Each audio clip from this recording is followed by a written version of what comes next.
आता मी तुम्हाला DM marketing कुठे आणि कशी करायची हे सांगते.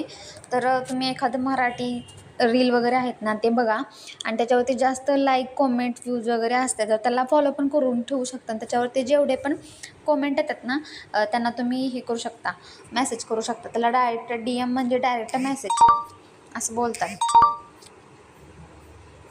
तर जास्तीत जास्त लीड्सच तुम्ही टार्गेट करा.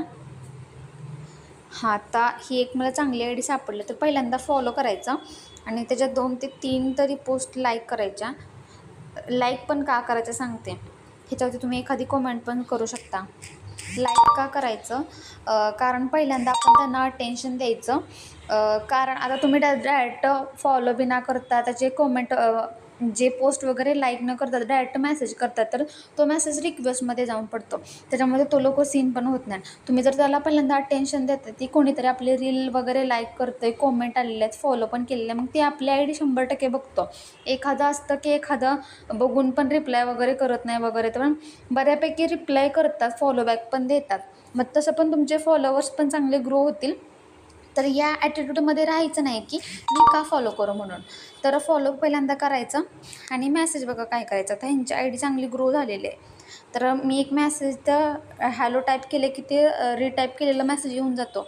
तर तुम्ही हे बघू शकता मी काय टाईप केलेलं आहे. असंच तुम्ही तुमच्या अर्निंग अकॉर्डिंग टाईप करू शकता. तर हा झाला एक DM.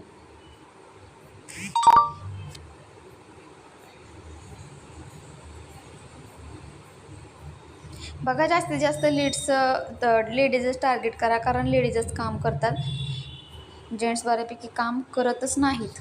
तर ही एक आयडी सापडली मला.